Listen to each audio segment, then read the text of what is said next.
آج کی آیت، میرا خدا اپنی دولت کے موافق جلال سے مسیح یسوع میں تمہاری ہر ایک احتیاج رفع کرے گا۔ فلپیوں 4:19 آیت۔ عزیز و خدا کا ایک خادم بچوں کا اورفن ہاؤس چلایا کرتا تھا۔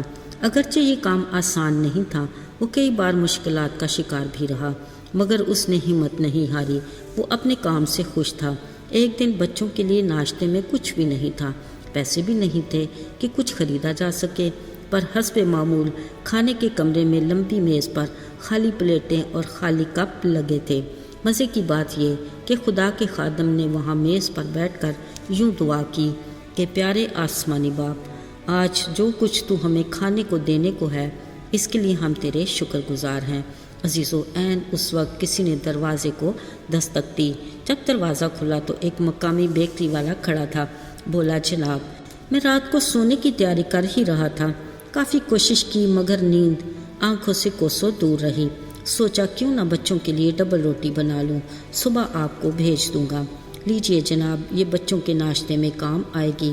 خدا کے خادم نے بریڈ کے پیکٹ لیتے بیکری والے کا شکریہ ادا کیا اور خوشی سے خداوند کی تعریف کی جس نے وقت پر کھانا مہیا کیا۔ ابھی کچھ ہی دیر گزری تھی کہ کسی نے پھر دروازے پر دستک دی۔ جب دروازہ کھلا تو ایک دودھ والا دودھ کے ڈھیروں پیکٹ ہاتھ میں لیے کھڑا تھا۔ عزیزو، خدا کے خادم نے بڑی حیرت سے اسے دیکھا۔ اس دودھ والے نے بتایا، جناب دودھ بیچنے مارکیٹ جا رہا تھا، عین آپ کے گیٹ کے سامنے گاڑی خراب ہوگی۔ بڑی کوشش کی مگر بات نہیں بنی۔ سوچا کیا کروں، خیال آیا اس سے پہلے کہ مارکیٹ جانے تک دودھ خراب ہو جائے، کیوں نہ بچوں کو دے دیا جائے۔ میری گاڑی خالی ہوگی تو میں اس کو ورک شاپ لے جا سکوں گا۔ خدا کے خادم نے شکریہ کے ساتھ دودھ کے پیکٹ وصول کیے اور ایک بار پھر خوشی سے بھرے دل کے ساتھ خدا کا شکریہ ادا کیا جس نے وقت پر بچوں کے لیے خوراک مہیا کی۔ بے شک وہ یہوہ یری ہے، مہیا کرتا ہے اور خالی برتنوں کو اپنی برکات سے لبریز کرتا ہے۔ اس کا وعدہ ہے کہ ببر کے بچے تو حاجت مند اور بھوکے ہو جاتے ہیں، پر خداوند کے لوگ کسی نعمت کے محتاج نہ ہوں گے۔ عزیزو، یسوع المسیح کی زمینی زندگی کے دور میں بھی کچھ ایسا ہی واقعہ پیش آیا۔ یاد رہے، یسوع کی شخصیت ایسی پرکشش تھی کہ لوگوں کی بڑی بھیڑ سارا دن یسوع کے ساتھ رہتی۔ وہ یسوع کے حکم پر بیماروں کو شفا پاتے دیکھ کر حیرت زدہ بھی رہتے، پھر خدا کی تمجید کرتے اور خوشی مناتے۔ کبھی یسوع کے گرد بیٹھ کر ان کی تعلیم بھی سنتے جو یقیناً ان کی زندگیوں میں ترقی اور تازگی کا باعث بنتی۔ وہ گویا روحانی خوراک سے آسودہ ہو کر دن ڈھلتے اپنے گھروں کو لوٹ جاتے، پھر اگلے دن یسوع کی تلاش میں پھر نکل پڑتے۔ مگر عزیزو، ایک بار تو انہونی ہوگی۔ تیسرا دن ہو چلا تھا مگر لوگ مسلسل یسوع کے ساتھ ساتھ تھے اور ان تینوں دن کسی نے کچھ نہ کھایا اور نہ پیا۔ اب تو یسوع کو ان کو دیکھ کر ترس آیا۔ شاگردوں سے کہا، دیکھو یہ 3 دن سے برابر میرے ساتھ ہی ہیں اور ان کے پاس کچھ کھانے کو بھی نہیں۔ اگر یہ بھوکے گھر کو رخصت ہوں تو راہ میں تھک کر رہ جائیں گے، بعض ان میں دور کے بھی ہیں۔ یسوع نے ایک شفیق باپ کی طرح کہا۔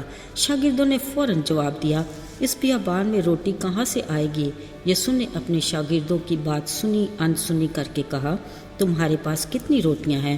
انہوں نے کہا، 7۔ یسوع نے لوگوں کو بیٹھنے کے لیے کہا، پھر 7 روٹیاں لیں، شکر کر کے توڑیں اور شاگردوں کو ان کے سامنے رکھنے کو کہا۔ ان کے پاس تھوڑی سی مچھلیاں بھی تھیں۔ یسوع نے ان پر بھی برکت دے کر لوگوں کو دینے کے لیے کہا۔ عزیزو، کلام میں لکھا ہے، 4000 لوگ 7 روٹیوں اور کچھ مچھلیوں کو کھا کر سیر ہوئے، پھر بچے ٹکڑوں کے 7 ٹوکرے بھی اٹھائے گئے۔ آئیے تعریف کرتے ہیں اس خدا کی جو تمام بشر کا خدا ہے۔ ذرا سوچے، کیا کوئی کام ایسا ہے جو اس کے لیے دشوار ہے؟